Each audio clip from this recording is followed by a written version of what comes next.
Hello everyone, welcome back to my channel. This is Mayank Agarwal और अब हम इस वीडियो में एक्सरसाइज 1.4 के सॉल्यूशन करेंगे। चैप्टर 1 सेट्स हमारा चल रहा था, इसका इंट्रोडक्शन हमने लास्ट वीडियो में पढ़ा है। आई होप आपने वो वीडियो देखी होगी, अगर नहीं देखी है तो जल्दी से देख लीजिए। उसके बाद 1.4 को खुद सॉल्व करके देखिए, जहां भी आपको डाउट आता है उसके बाद आप फिर वहां पर मेरे सॉल्यूशन रेफर कर सकते हैं। ठीक है, तो फर्स्ट क्वेश्चन हमको इसमें दिया हुआ है, find the union of each of the following pairs of set. हमें यहाँ पर कुछ सेट्स दिए हुए हैं और हमें उनका यूनियन पता करना है। तो यूनियन हमको पता है कैसे निकालते हैं। फर्स्ट हमको दिया हुआ है सेट एक्स जिसमें एलिमेंट है 1 3 5 और सेट वाई जिसमें एलिमेंट है 1 2 3। तो यहाँ पर एक्स यूनियन वाई क्या होगा, कैसे निकालते हैं यूनियन। एक्स और वाई के एलिमेंट लेने हमको, सारे कॉमन हैं तो उनको एक ही बार लेना है। ठीक है, तो ये हो जाएगा हमारे पास 1 3 5। पहले x लिख दिया हमने, अब यहाँ पर जो कॉमन है उनको छोड़ के बाकी सारे ले लो। 1 आ चुका है, 2 नहीं आया तो 2 को ले लो। ठीक है, 3 आ चुका है, तो यही क्या हो गया हमारा x यूनियन y हो गया। क्लियर।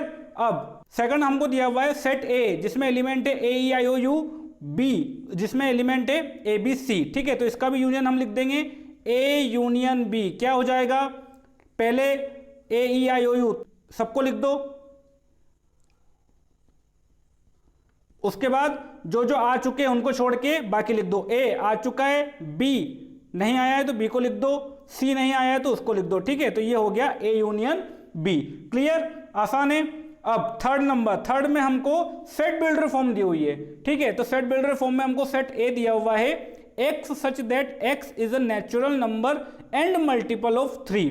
एक्स एक नेचुरल नंबर है और मल्टीपल है 3 का। और सेट बी हमको दिया हुआ है x is a natural number less than 6। x एक नेचुरल नंबर है लेस देन 6 और इसका हमको यूनियन पता करना है। तो कैसे करेंगे देखिए, पहले हम इनमें एलिमेंट देखते हैं क्या क्या है। तो देखिए जो सेट a है, सेट a में क्या क्या एलिमेंट है, x is a natural number and multiple of 3, मतलब इसमें 3 के मल्टीपल है, जैसे कि 3 6 9 12 और इस तरीके से ये चले जा रहा है। ये एक इनफाइनाइट सेट है। ठीक है, और बी सेट जो हमको दिया हुआ है उसमें x is a natural number and less than 6 से छोटे नेचुरल नंबर, मतलब b में है 1 2 3 4 और 5। क्लियर, और हमें इनका यूनियन पता करना है। तो a यूनियन b क्या होगा, अब a यूनियन b, भाई सारे एलिमेंट लिख लो इनके और जो कॉमन है उनको मत लिखो। तो 1 2 3 4 5 पहले हम लिख लेते हैं यहाँ पर 1 2 3 4 5। फिर इसके एलिमेंट लिखो तो 3 तो आ चुका है यहाँ पर, उसके बाद 6 से आ जाएगा अब सब, 6 9 12 15 और इस तरीके से ये चलता जाएगा और ये एक इनफाइनाइट सेट है। क्लियर। तो देखिए अब यहाँ पर क्योंकि हमको सेट बिल्डर फॉर्म में दिया हुआ है तो इसको भी हमें आंसर भी सेट बिल्डर फॉर्म में ही देना है यहाँ पर। ठीक है, तो ए यूनियन बी को अब सेट बिल्डर फॉर्म में कैसे लिखेंगे हम, इसको देखिए यहां पर सेट बिल्डर फॉर्म में। अब देखिए सारे एलिमेंट में फिक्स पैटर्न नहीं है, क्योंकि 6 के बाद 3 के मल्टीपल शुरू हो रहे हैं। भाई 1 2 3 4 5 इनमें तो 3 के मल्टीपल नहीं है, लेकिन 5 के बाद जो एलिमेंट्स है वो सारे 3 के मल्टीपल है। तो हम यहां पर क्या लिखेंगे देखिए, x such that x belongs to N, सारे नेचुरल नंबर है। उसके बाद एक्स इज फ्रॉम यहां पर हम लिखेंगे 1 to 6 along with multiples of 3। ठीक है, इसको हमें सेट बिल्डर फॉर्म में लिखना था तो हमने इस तरीके से लिखा, x such that x belongs to n and x is from 1 to 6। ये अलग से हमको लिखना पड़ेगा यहाँ पर, क्योंकि अब इनमें सारे एलिमेंट में एक फिक्स पैटर्न नहीं है। भाई 1 to 6 अलग नंबर है, ठीक है, ये सारे नेचुरल नंबर है 1 से 6 तक, और उसके बाद जो नंबर है 6 से लेकर वो सारे क्या है 3 के मल्टीपल है। तो हमने क्या लिखा, x belongs to n such that x belongs to n where x is from 1 to 6 along with multiples of 3। तो ये इस सेट के सारे एलिमेंट यहां पर आ गए। क्लियर। चलिए अगला देखते हैं, फोर्थ नंबर हमको दिया हुआ है a set x such that x is a natural number and x is from 1 to 6 जिसमें 1 इंक्लूडेड नहीं है। ठीक है, और बी सेट दिया हुआ है x such that x is a natural number and x is from 6 to 10 जिसमें 6 और 10 दोनों ही इंक्लूडेड नहीं है। क्लियर। तो यहां पर देखिए a में क्या आएगा, 1 to 6 के बीच के सारे नेचुरल नंबर जिसमें 6 इंक्लूडेड है और 1 इंक्लूडेड नहीं है। तो ये होंगे हमारे पास 2 3, 4, 5 और 6। क्लियर। और जो बी सेट है इसमें कौन कौन से एलिमेंट है? नेचुरल नंबर 6 से 10 के बीच में, और 6 और 10 इंक्लूडेड नहीं है, तो हमारे पास है 7, 8 और 9, ये वाले एलिमेंट बी में हैं। तो ए यूनियन बी में कौन कौन से एलिमेंट होंगे अब देख लीजिए। ए यूनियन बी में पहले तो ये सारे लिख लो, 2, 3, 4, 5 और 6। अब जो आ चुका है उनको छोड़कर बाकी सारे लिख लो, तो 7, 8, 9 कोई भी नहीं आया है, ठीक है। तो 7, 8 और 9 सारे हमने यहाँ पर लिख लिए, ठीक है। और सेट बिल्डर फॉर्म में इसको कैसे लिखेंगे? देखिए ये जो सारे एलिमेंट है ये सारे नेचुरल नंबर है और ये 2 से लेकर 9 तक है। तो यहाँ पर सेट बिल्डर फॉर्म में हम आंसर क्या देंगे? x such that x belongs to n, ये भी लिख सकते हैं, और x is a natural number, ये भी लिख सकते हैं, एक ही बात है, ठीक है। x belongs to n and x is from 2 to 9, और 9 और 2 दोनों इंक्लूडेड है, तो दोनों पे हमें इक्वालिटी भी यहाँ पर लगानी होगी। क्लियर। तो ये हो गया हमारा 4th नंबर। अब 5th नंबर हमको दिया हुआ है सेट ए 1, 2, 3 और सेट बी दिया हुआ है 5। तो इनका यूनियन क्या होगा भाई? ए यूनियन 5 ए होता है, ये हमने प्रॉपर्टी पढ़ी है। तो यहाँ पर ए यूनियन 5 करेंगे हम, तो ए ही आएगा, ऑब्वियसली बात है, क्योंकि 5 में कोई भी एलिमेंट नहीं है। तो ए यूनियन बी क्या हो जाएगा यहाँ पर? इसको तो हम डायरेक्टली लिख सकते हैं 1, 2 और 3, ठीक है। प्रॉपर्टी से भी कर सकते हैं और जिस तरह से हम करते आ रहे हैं उस तरीके से भी कर सकते हैं। आगे बढ़ते हैं। अब क्वेश्चन नंबर 2 हमको दिया हुआ है, let A is equal to A comma B, ठीक है। एक सेट है जिसमें एलिमेंट है ए और बी, और एक बी सेट है जिसमें एलिमेंट है ए बी सी। हमसे पूछा है is A subset of B, क्या ए बी का सबसेट है, and what is A union B. तो क्या ए बी का सबसेट है? देखिए ए के सारे element A comma B B में है, तो yes A is subset of B, ठीक है। ए बी का सबसेट है, और पूछ रहा है ए यूनियन बी। तो देखिए मैंने आपको बताया था कि अगर ए बी का सबसेट है तो ए यूनियन बी बी के इक्वल होगा। मैंने आपको बताया था, याद कीजिए, if A is subset of B then A union B is equal to B होता है। तो ए यूनियन बी हमारे पास क्या होगा? सेट बी, मतलब ए कोमा बी कोमा सी। तो आप इसको याद करके भी कर सकते हैं, और जैसे हम करते आ रहे हैं वैसे भी कर सकते हैं। भाई ए यूनियन बी लिखना है तो सारे एलिमेंट लिख लो और कॉमन को मत लिखो। तो ए कोमा बी लिखा, उसके बाद यहाँ से स्टार्ट किया लिखना, तो ए और बी आ चुका था उसको नहीं लिखा और सी को लिख लिया, तो वहाँ से भी यही आ रहा है। क्लियर। लेकिन आपको ये भी पता होना चाहिए। चलिए अब देखते हैं क्वेश्चन नंबर 3, वही क्वेश्चन है, if A and B are two sets such that A is subset of B then what is A union B. तो ए यूनियन बी क्या होगा? बी ही होगा, क्योंकि ए बी का ही सबसेट है। क्लियर। यहाँ पर हमको एलिमेंट्स नहीं दिए हुए, यहाँ पर हमको एलिमेंट देकर पूछा है, ठीक है। तो ए यूनियन बी क्या होगा? बी होगा। क्यों होगा? क्योंकि बी ए का ही सबसेट है। अब देखते हैं क्वेश्चन नंबर 4, ठीक है। यहाँ से इंपॉर्टेंट क्वेश्चन चालू हो रहे हैं, अब बिल्कुल कॉन्शियस होकर आपको सॉल्व करना है ये, ठीक है। क्वेश्चन नंबर 4 हमको दिया हुआ है, if a is equal to 1, 2, 3, 4, b is equal to 3, 4, 5, 6, c is equal to 5, 6, 7, 8 and d is equal to 7, 8, 9, 10। 4 set हमको दिए हुए हैं a b c d, then find, उसके बाद अलग अलग पार्ट दिए हुए हैं। फर्स्ट पार्ट है ए यूनियन बी, हमको ए यूनियन बी पता करना है, तो लिख दो ए यूनियन बी। कैसे लिखेंगे? पहले सारे ए के एलिमेंट लिख दो यहाँ पर 1, 2, 3, 4। अब बी के स्टार्ट करो और जो कॉमन है उनको छोड़ दो। तो 3 और 4 आ चुका है, मत लिखो इनको। 5 और 6 नहीं आया है तो इनको लिख दो। ये हो गया हमारा ए यूनियन बी। क्लियर। अब ए यूनियन सी क्या होगा? ए यूनियन सी, पहले ए को लिख दो 1, 2, 3, 4। अब सी को लिखो 5, 6, 7, 8, कोई भी कॉमन नहीं है इनमें, ए और सी में, तो सारे आ जाएंगे यहाँ पर 5, 6, 7 और 8। क्लियर। चलिए उसके बाद अब थर्ड हमको दिया हुआ है बी यूनियन सी, तो बी यूनियन सी को लिखो, पहले सेट बी लिख दो 3, 4, 5, 6। अब सी को लिखो, कॉमन एलिमेंट को छोड़ दो। सी में 5, 6, 7, 8, 5, 6 आ चुका है, तो 7 और 8, ये हो गया बी यूनियन सी। ठीक। उसके बाद अब आता है बी यूनियन डी, तो बी यूनियन डी को कैसे लिखेंगे? पहले बी को लिख दो 3, 4, 5, 6। अब डी को लिख दो, जो कॉमन है उनको मत लिखो। डी में 7, 8, 9, 10 कुछ भी कॉमन नहीं है, तो ये सारे एलिमेंट आ जाएंगे, तो ये हो जाएगा 7, 8, 9 और 10। तो ये हो गया हमारे पास बी यूनियन डी। क्लियर। अब 5th नंबर हमको दिया हुआ है A union B union C. देखिए अब 3 सेट का यूनियन लेना है, तो देखिए इनको कैसे लिखेंगे। इसको हम इस तरीके से भी कर सकते हैं, जैसे कि A union B union C. ठीक है, मतलब पहले बी यूनियन सी कर लो और फिर उसका यूनियन ए से ले लो, या फिर हम इस तरीके से भी कर सकते हैं इसको कि पहले आप ए यूनियन बी ले लो, उसके बाद उसका यूनियन सी से ले लो। ठीक है, ये प्रॉपर्टी हमने पढ़ी है, इसको एसोसिएटिव लॉ बोलते हैं, अगर आपको पता हो, हमने इंट्रोडक्शन में पढ़ा था। ठीक है, तो देखिए दोनों तरीके से निकालेंगे हम। पहले हम कर रहे हैं ए यूनियन बी, ये वाला कर रहे हैं मतलब। ठीक है, मतलब हम ए का यूनियन ले रहे हैं बी यूनियन सी से। तो देखिए ए का यूनियन किससे ले रहे हैं, बी यूनियन सी से। तो बी यूनियन सी हमारे पास ये आया था और ए हमको यहां पर दिया हुआ है। ठीक है, तो पहले मैं ए को लिख रहा हूं, पहले ए को लिख दो। ए में एलिमेंट थे 1 2 3 4। अब बी यूनियन सी के एलिमेंट लिखो और जो कॉमन है उनको छोड़ दो। तो बी यूनियन सी में क्या क्या एलिमेंट थे, 3 4 5 6 7 8। कॉमन क्या क्या है इनमें, 3 और 4। 3 और 4 आ चुका है, तो बाकी बचे सारे लिख दो। तो क्या आ जाएगा हमारे पास, 5 6 7 और 8।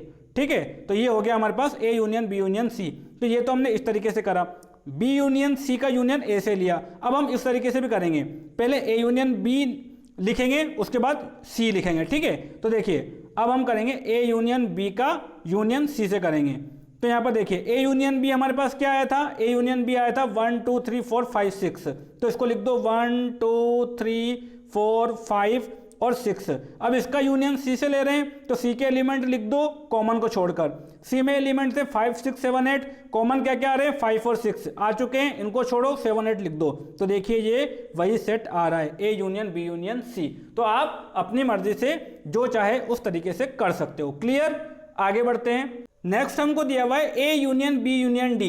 तो देखिए इनको भी हम दोनों तरीके से कर सकते हैं। आप चाहो तो ए यूनियन बी का यूनियन डी से ले लो, या फिर आप चाहो तो ए का यूनियन बी यूनियन डी से ले लो। ठीक है, तो मैं एक करके बता रहा हूं, एक आप खुद कर सकते हो। ठीक है, वो आप खुद से कीजिएगा। तो मैं ये वाला बता रहा हूं, ए का यूनियन हम ले रहे हैं बी यूनियन डी से।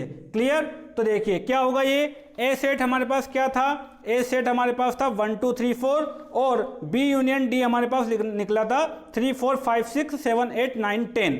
ठीक है, तो इनका यूनियन अब हम ले रहे हैं। तो ए क्या था, पहले ए को लिखा हमने 1 2 3 और 4।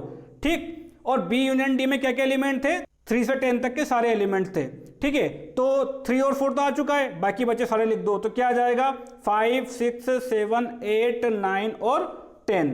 ठीक है, तो A union B union D ये वाला आ गया हमारे पास। ये तो मैंने ये वाला किया, अब ये वाला आप खुद से कीजिएगा, यही सेट आएगा। क्लियर, अब B union C union D है, तो इसको भी आप दोनों तरीके से कर सकते हो। आप बी यूनियन सी का यूनियन डी से लो, या फिर बी का यूनियन सी यूनियन डी से लो, एक ही बात है। ठीक है, तो मैं ये वाला बता रहा हूं, ये वाला आप खुद कीजिएगा। तो बी यूनियन सी का यूनियन हम लेंगे डी से। तो देखिए बी यूनियन सी हम निकाल चुके थे। बी यूनियन सी हमारे पास क्या आया था, बी यूनियन सी हमारे पास आया था 3 4 5 6 7 8, और इसका यूनियन हमको लेना है डी से, और डी में एलिमेंट है 7 8 9 10।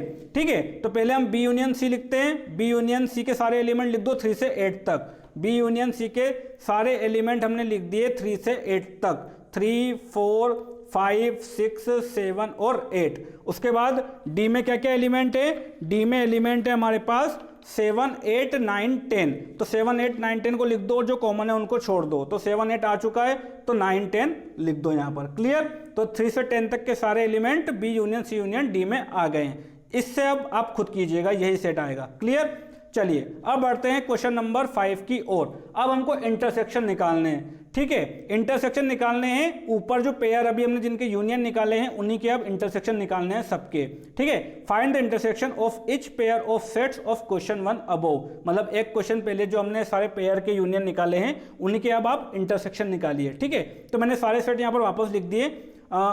ए सेट वही, बी सेट वही, सी सेट वही और डी सेट वही। अब देखिए ए इंटरसेक्शन बी क्या होगा भाई, इंटरसेक्शन में क्या होता है, कॉमन पॉइंट्स होते हैं, कॉमन एलिमेंट्स होते हैं मतलब। ठीक है, तो ए इंटरसेक्शन बी में क्या आएगा, कौन कौन से कॉमन एलिमेंट्स है इसमें, 3 और 4। ठीक है, 3 और 4 कॉमन एलिमेंट्स है, तो ए इंटरसेक्शन बी आएगा हमारे पास 3,4 हो गया। Second A intersection C, A intersection C लेंगे, मतलब ए और सी में देखिए आप कौन कौन से कॉमन पॉइंट है। ए में है 1 2 3 4 और इसमें 5 6 7 8, एक भी कॉमन नहीं है। मतलब ए इंटरसेक्शन सी क्या होगा हमारे पास, 5 होगा ये तो। ठीक है, और 5 को हम इसी तरीके से लिखते हैं, इसको ब्रैकेट में बंद नहीं करते हैं, गलत हो जाएगा वो। क्लियर, तो ए इंटरसेक्शन सी क्या आया 5। और अच्छा याद कीजिए मैंने आपको बताया था कि अगर दो सेट का इंटरसेक्शन 5 आता है तो हम उन दोनों सेट को डिसजॉइंट सेट बोलते हैं। मतलब यहाँ पर ए और सी क्या है, डिसजॉइंट सेट है, क्योंकि इनमें एक भी कॉमन एलिमेंट नहीं है। तो ये भी बातें आपको छोटी छोटी पता होनी चाहिए। क्लियर। चलिए अब देखते हैं B intersection C. B intersection C हमको निकालना है, तो देख लीजिए बी और सी में कौन से कॉमन एलिमेंट है। बी और सी में हमको 5 और 6 दिख रहा है कॉमन, तो बी इंटरसेक्शन सी क्या आ गया 5,6। क्लियर। अब बी इंटरसेक्शन डी, तो देखिए बी इंटरसेक्शन डी, बी में एलिमेंट है 3 4 5 6 और डी में 7 8 9 10, एक भी कॉमन नहीं है, तो बी इंटरसेक्शन डी भी क्या आएगा हमारे पास 5 आएगा। क्लियर हुआ। ठीक है, तो बी और डी भी क्या है यहाँ पर डिसजॉइंट सेट है। क्लियर। अब fifth A intersection B intersection C हमको निकालना है। ठीक है, तो इसको कैसे निकालेंगे, तो इसको भी हम उसी एसोसिएटिव प्रॉपर्टी से निकाल सकते हैं। कैसे कि आप चाहो तो पहले ए इंटरसेक्शन बी का इंटरसेक्शन सी से लो, या आप चाहो तो ए का इंटरसेक्शन बी इंटरसेक्शन सी से लो, एक ही बात है। ठीक है, तो हम ये वाला कर रहे हैं, पहले ए इंटरसेक्शन बी का इंटरसेक्शन हम ले रहे हैं सी से। ठीक है, मतलब ए इंटरसेक्शन बी क्या था हमारे पास 3,4, तो 3,4 इस सेट का इंटरसेक्शन हम किससे ले रहे हैं, सी से। सी क्या है 5 6 7 8, 5 6 7 8, तो इन दोनों का जब इंटरसेक्शन लेंगे तो देखिए क्या इनमें कोई कॉमन पॉइंट है, नहीं है। यहाँ पर तो 3 और 4 है, यहाँ पर 5 6 7 8 है। क्लियर। तो इनका इंटरसेक्शन क्या आएगा हमारे पास 5 आएगा। क्लियर। चलिए इस तरीके से भी कर सकते हैं, ए का इंटरसेक्शन आप बी इंटरसेक्शन सी से भी ले सकते हैं। तो यहाँ पर देखिए ए क्या है 1 2 3 4, तो यहाँ पर हमने लिखा 1 2 3 4, इसका इंटरसेक्शन हम ले रहे हैं बी इंटरसेक्शन सी से। तो बी इंटरसेक्शन सी क्या आया था हमारे पास 5 और 6, तो इन दोनों का जब इंटरसेक्शन लेंगे तो देखिए क्या यहाँ पर कोई कॉमन पॉइंट है, नहीं है, तो इंटरसेक्शन क्या आ जाएगा 5 आ जाएगा। क्लियर हुआ। अब नेक्स्ट देखते हैं 6th नंबर, तो उनको भी आप इसी तरीके से कर सकते हो। वही आप चाहो तो ए इंटरसेक्शन बी का इंटरसेक्शन डी से लो, या फिर आप चाहो तो ए का इंटरसेक्शन बी इंटरसेक्शन डी से लो। तो मैं एक आपको करके बता रहा हूं यहाँ पर, A intersection B intersection D, और दूसरा आपको खुद करना है। ठीक है, तो ए इंटरसेक्शन बी क्या आया था हमारे पास 3,4, उसको लिख दिया हमने 3,4। इसका इंटरसेक्शन किससे ले रहे हैं हम, डी से ले रहे हैं, तो डी क्या है सेट 7 8 9 10, 7 8 9 10, तो क्या देखिए इनमें क्या कोई एलिमेंट कॉमन है, नहीं है। यहाँ 3 4 है, यहाँ 7 8 9 10 है, तो इसका इंटरसेक्शन क्या आएगा 5 आएगा। अब ये वाला आप खुद कीजिएगा, यहाँ पर भी मैं एक बता रहा हूँ, एक आप खुद कीजिएगा। यहाँ पर भी आप चाहो तो बी का इंटरसेक्शन सी इंटरसेक्शन डी से लो, या आप चाहो तो बी इंटरसेक्शन सी का इंटरसेक्शन डी से लो। ठीक है, तो मैं ये आपको बता रहा हूँ, बी इंटरसेक्शन सी का इंटरसेक्शन हम डी से ले रहे हैं, तो बी इंटरसेक्शन सी हमारे पास क्या आया था 5 6, तो उसको हमने यहाँ पर लिख दिया 5,6। इसका इंटरसेक्शन हम ले रहे हैं डी से, तो डी हमारे पास क्या है 7 8 9 10, उसको हमने यहाँ पर लिख दिया 7 8 9 10, तो क्या इनमें कोई कॉमन एलिमेंट है, नहीं है, तो इसका भी क्या है इंटरसेक्शन 5। तो मतलब 5th 6th और 7 इन तीनों का आंसर क्या आएगा 5 आएगा। क्लियर हुआ। आगे बढ़ते हैं, अब देखते हैं क्वेश्चन नंबर 6। क्वेश्चन नंबर 6 में हमको दिया हुआ है 4 सेट दिए हुए हैं फिर से, a is equal to 3 5 7 9 11, b is equal to 7 9 11 13, c is equal to 11 13 15 और d इज इक्वल टू 15 17, और हमको इंटरसेक्शन फाइंड करने हैं। तो पहले वाले क्वेश्चन जैसा ही है ये भी। ठीक है, तो इसको भी करते हैं, मजे से करेंगे बिल्कुल। चलिए, तो a इंटरसेक्शन b क्या होगा, a इंटरसेक्शन b हमको लेना है। ठीक है, तो a और b में देख लो कॉमन पॉइंट कौन कौन से, कॉमन पॉइंट मुझको 7 और 9 दिख रहे हैं, 7 9 और 11 भी है। ठीक है, 7 9 11 ए और बी में कॉमन है, तो ए इंटरसेक्शन बी क्या आ जाएगा 7 9 और 11। क्लियर। बी इंटरसेक्शन सी क्या होगा, बी और सी में देख लो कौन से कॉमन पॉइंट है, बी और सी में मुझे 11 और 13 दिख रहा है, 11 और 13 कॉमन पॉइंट है, कॉमन एलिमेंट, सॉरी मैं बार बार पॉइंट बोल रहा हूँ। ठीक है, तो भावनाओं को समझिएगा आप, 11 और 13। ठीक है, ये हो गया 11 13, बी इंटरसेक्शन सी हो गया। अब ए इंटरसेक्शन सी क्या होगा, तो ए और सी में कॉमन एलिमेंट क्या क्या है, ए और सी में कॉमन एलिमेंट 11 दिख रहा है मुझे ओनली। ठीक है, तो ए इंटरसेक्शन सी क्या होगा 11, एक ही एलिमेंट है, इसको हम सिंगलटन सेट बोलते हैं। ठीक है, चलिए अब B intersection D, B intersection D क्या होगा, देखिए कौन कौन से कॉमन एलिमेंट है, तो क्या इनमें कॉमन एलिमेंट है यहाँ पर, हाँ है 15 है। ठीक है, तो ये भी सिंगलटन सेट आया एक। ओके, तो ये निकल गया बी इंटरसेक्शन डी। अब निकाल रहे हैं ए इंटरसेक्शन डी, तो ए इंटरसेक्शन डी क्या आएगा हमारे पास, ए और डी में देखो कौन से कॉमन पॉइंट है, क्या ए और डी में कोई कॉमन पॉइंट है, नहीं है। भाई यहाँ तो 11 तक ही है, 3 5 7 9 11, यहाँ पर 15 और 17 है, तो यहाँ पर कोई भी एलिमेंट कॉमन नहीं है, मतलब ए इंटरसेक्शन डी क्या आएगा, 5 आएगा, मतलब ए और डी क्या है, डिसजॉइंट सेट है। क्लियर। चलिए अब आगे बढ़ते हैं। ये मैंने यहाँ पर सीक्वेंस में नहीं किया है, पहले मैंने 2-2 जोड़े वाले किए हैं, ठीक है, क्योंकि इसमें 3-3 जोड़े वाले भी हैं तो उनको बाद में किया है। ये फर्स्ट नंबर था, ये सेकंड, ये थर्ड, उसके बाद ये फिफ्थ था और ये सेवंथ था, ठीक है। ये थर्ड नहीं, एक्चुअली ये फोर्थ है, थर्ड ये वाला है। A intersection C intersection D हमको निकालना है, ठीक है। तो ये वही है, इसको आप चाहो तो ए का इंटरसेक्शन सी इंटरसेक्शन डी से लो, या फिर आप चाहो तो ए इंटरसेक्शन सी का इंटरसेक्शन डी से लो। तो यहाँ पर भी मैं एक बता रहा हूँ, एक आपको खुद करना है। तो मैं बता रहा हूँ आपको ए इंटरसेक्शन सी का इंटरसेक्शन डी से। तो ए इंटरसेक्शन सी हमारे पास क्या आया था, 11, तो यहाँ लिखा 11। इसका इंटरसेक्शन हम किससे ले रहे हैं, डी से। डी में क्या क्या है, 15 और 17। तो क्या इन दोनों सेट में कोई कॉमन है, नहीं है, तो क्या आ जाएगा, 5 आ जाएगा। क्लियर। और ये वाला अब आप खुद से करेंगे। क्लियर। अब देखिए, अब अच्छा क्वेश्चन है, 6th नंबर का क्वेश्चन है। अब हमको क्या करना है, A intersection B union C करना है, ठीक है। तो मैंने आपको डिस्ट्रीब्यूटिव प्रॉपर्टी बताई थी। डिस्ट्रीब्यूटिव प्रॉपर्टी के अकॉर्डिंग क्या होता है, देखिए इसको हम क्या लिख सकते हैं, इसको हम लिख सकते हैं A intersection B union A intersection C. इस तरीके से हम इसको लिख सकते हैं, मतलब हमने इंटरसेक्शन को डिस्ट्रीब्यूट कर दिया, ठीक है। A intersection B union A intersection C. Clear. तो अब हम इसको इसी तरीके से सॉल्व करेंगे। कैसे, पहले ए इंटरसेक्शन बी निकालेंगे, फिर ए इंटरसेक्शन सी निकालेंगे, फिर उन दोनों का यूनियन लेंगे, ठीक है। तो देखिए चलिए करते हैं इसको। ए इंटरसेक्शन बी ये तो हम निकाल चुके थे ऊपर ही, ठीक है। तो क्या आया था हमारे पास, 7 9 11। तो ए इंटरसेक्शन बी हमारे पास आया 7 9 11, 7 9 11, ठीक है। इसका यूनियन हमको लेना है ए इंटरसेक्शन सी से। ए इंटरसेक्शन सी क्या आया हमारे पास, 11, तो यहां पर लिख दिया 11। इन दोनों का यूनियन लेंगे तो क्या आएगा, इनके सारे एलिमेंट आ जाएंगे और जो कॉमन होगा वो नहीं आएगा, ठीक है। तो कॉमन 11 ही है, उसको नहीं लेंगे, तो ये क्या हो जाएगा हमारे पास अल्टीमेटली 7 9 11, ठीक है। और वैसे भी ये जो है इसी का सबसेट है, क्योंकि 11 इसी का एलिमेंट है, और जब हम सबसेट से किसी सेट का यूनियन लेते हैं तो वही सेट आ जाता है। तो वैसे भी हम सोच सकते हैं, ठीक है। तो A intersection B union C हमारे पास क्या आ रहा है, 7 9 11।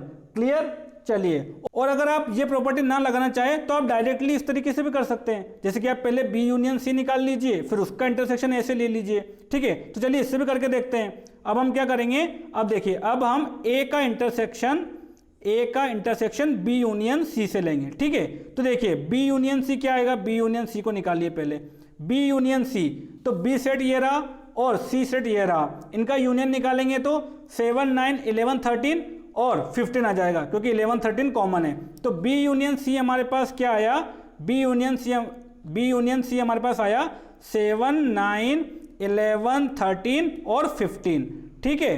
और ए हमारे पास क्या है, 3 5 7 9 11। तो इनका इंटरसेक्शन क्या होगा, इनका इंटरसेक्शन होगा A intersection B union C, मतलब ए क्या है, 3 5 7 9 11, 3 5 7 9 11, इसका इंटरसेक्शन ले रहे हैं बी यूनियन सी से।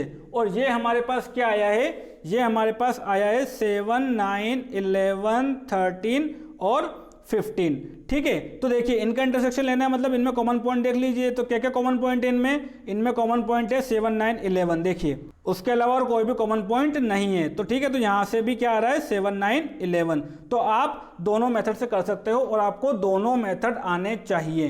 क्लियर। तो ये था मेथड 1 और ये था मेथड 2। क्लियर। आगे बढ़ते हैं। अब है 8th नंबर भी सेम तरह का क्वेश्चन है, ठीक है।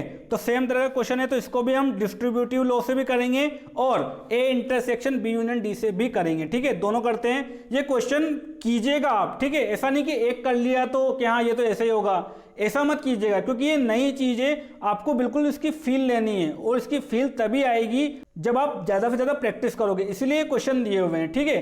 तो क्वेश्चन सारे सॉल्व किया कीजिए और फाइनल आंसर निकाला कीजिए, ठीक है। जितने भी मेथड से आपको आता है हर एक मेथड से किया कीजिए, तभी आपको मैथमेटिक्स की बेटर अंडरस्टैंडिंग होगी, तभी आपको कॉन्सेप्ट बहुत ज्यादा क्रिस्टल क्लियर होंगे, ठीक है। तो क्वेश्चन सॉल्व करने में कभी भी कंजूसी मत करना। मैं भी चाहूँ तो आपको ये बोल सकता हूँ यहाँ पर अभी कि हाँ ये इसी तरह से हुआ था पिछला वाला, तो ये भी वैसे ही होगा, लेकिन मैं वैसा नहीं कर रहा हूँ, मैं एक एक क्वेश्चन यहाँ पर सॉल्व कर रहा हूँ ताकि आप भी इसी तरीके से सॉल्व करो और आप किसी भी क्वेश्चन में अटको तो आप सॉल्यूशन देख लो, ठीक है, आपको प्रॉब्लम ना हो। तो देखिए यहाँ पर भी अगर हम डिस्ट्रीब्यूटिव लॉ से इसको लिखें तो क्या होगा, इंटरसेक्शन को डिस्ट्रीब्यूट कर देंगे तो क्या हो जाएगा हमारे पास A intersection B union A intersection D, ठीक है। तो ए इंटरसेक्शन बी क्या हम निकाल चुके थे क्या, ए इंटरसेक्शन बी, देखिए ए इंटरसेक्शन बी शायद हम निकाल चुके थे। ए इंटरसेक्शन बी हमारे पास आया था 7 9 11, ठीक है। तो यहां पर हम लिखेंगे 7 9 11, इसका यूनियन हमको लेना है ए इंटरसेक्शन डी से। तो ए इंटरसेक्शन डी हमारे पास क्या आया था, ए इंटरसेक्शन डी भी हमने निकाला था और वो 5 आया था, ठीक है। तो यूनियन किससे लेना है हमको, 5 से लेना है। तो किसी भी सेट का अगर 5 से यूनियन लेंगे तो वही सेट आ जाएगा। तो ये आ गया 7 9 11, ठीक है। तो ये तो हमने डिस्ट्रीब्यूटिव लॉ से किया। अब हम ए का इंटरसेक्शन बी यूनियन डी से भी लेंगे। तो देखिए ए का जब इंटरसेक्शन बी यूनियन डी से लेंगे तो ए सेट क्या है हमारे पास, ए सेट है हमारे पास 3 5 7 9 11, ठीक है। तो यहां पर हमने लिखा 3 5 7 9 11, क्लियर। इसका हम इंटरसेक्शन ले रहे हैं बी यूनियन डी से। तो बी यूनियन डी अब हमको निकालना पड़ेगा। तो बी यूनियन डी क्या आएगा, देखिए बी यूनियन डी में सारे एलिमेंट लिख दो, कॉमन है उनको मत लिखो। तो इनमें तो कोई भी कॉमन नहीं है, 7 9 11 13, यहाँ पर 15 17। तो बी यूनियन डी क्या आ जाएगा, ये सारे एलिमेंट आ जाएंगे, यानी कि 7 9 11 13 15 17, यानी कि 7 9 11 13 15 और 17, क्लियर। इनका इंटरसेक्शन लेना है तो देख लो कॉमन पॉइंट क्या क्या आ रहे हैं। कॉमन पॉइंट इसमें मुझे 7 9 11 दिख रहा है, ठीक है। तो आंसर आ गया 7 9 11। तो दोनों मेथड से सेम आ रहा है, ठीक है। तो इस तरीके से अलग अलग मेथड से कीजिए और आंसर को वेरीफाई कीजिए, इससे आपका कॉन्फिडेंस बहुत ज़्यादा बढ़ जाएगा, ठीक है। चलिए अब 9th क्वेश्चन करते हैं। 9th क्वेश्चन में हमको क्या दिया हुआ है, ए इंटरसेक्शन बी और उसका इंटरसेक्शन लिया हुआ है बी यूनियन सी से। तो इसको कैसे करेंगे, देखिए ए इंटरसेक्शन बी निकाल लो, बी यूनियन सी निकाल लो, दोनों का इंटरसेक्शन ले लो, ठीक है। तो ए इंटरसेक्शन बी क्या हम निकाल चुके थे क्या, देख लो पहले, भाई डबल मेहनत क्यों करें। हाँ निकाल चुके थे 7 9 11। तो ए इंटरसेक्शन बी हमारे पास क्या था 7 9 11, ठीक है, 7 9 और 11। और बी यूनियन सी क्या हमने निकाला था क्या, बी यूनियन सी हमने यहाँ निकाला था। और बी यूनियन सी क्या आया था 7 9 11 13 15। तो बी यूनियन सी था हमारे पास क्या था 7 9 11 13 और 15, और हमें इनका इंटरसेक्शन लेना है, यानी कि हमको 7 9 11 का इंटरसेक्शन लेना है 7 9 11 13 और 15 से। तो इनमें क्या क्या कॉमन एलिमेंट है, 7 9 11 है, ठीक है। तो आंसर आ जाएगा 7 9 11, ठीक है। तीनों का आंसर 7 9 11 आया है भाई, इसका आंसर भी 7 9 11 आया, उसके बाद इसका आंसर भी 7 9 11 आया और इसका आंसर भी 7 9 11 आया, ठीक है। उसके बाद अब देखते हैं 10th नंबर 10th हमको दिया हुआ है ए यूनियन डी का इंटरसेक्शन लेना है बी यूनियन सी से। तो यहाँ पर भी देखिए ए यूनियन डी निकाल लो पहले। तो ए यूनियन डी क्या निकाल चुके थे क्या हम, ए यूनियन डी नहीं हमने नहीं निकाला था, तो ए यूनियन डी निकाल लेते हैं। ए में एलिमेंट है 3 5 7 9 11 और डी में है 15 17, कोई भी कॉमन नहीं है तो ए यूनियन डी में सारे एलिमेंट आ जाएंगे, 3 5 7 9 11 15 17, ठीक है। तो यहाँ पर ए यूनियन डी क्या हो जाएगा हमारे पास 3 5 7 9 11 15 और 17। इसका इंटरसेक्शन लेना है बी यूनियन सी से। तो बी यूनियन सी तो लिखा हुआ है हमारे पास, मतलब 7 9 11 13 और 15। तो इनका इंटरसेक्शन क्या आएगा, कॉमन पॉइंट देख लीजिए, कॉमन पॉइंट 7 है, उसके बाद 9 भी है, 11 भी है, 13 नहीं है और 15 है, ठीक है। तो 13 को छोड़कर सारे कॉमन पॉइंट है, तो आंसर हमारे पास आ जाएगा 7 9 11 और 15। तो ये हो गया इसका आंसर। चलिए तो ये हमने क्वेश्चन नंबर 6 तक कंप्लीट कर लिया है। अब इसके आगे के क्वेश्चन हम नेक्स्ट वीडियो में करेंगे, क्लियर, सॉल्यूशन पार्ट 2 में। तो अब मिलते हैं नेक्स्ट वीडियो में आगे के क्वेश्चन के साथ। Thank you.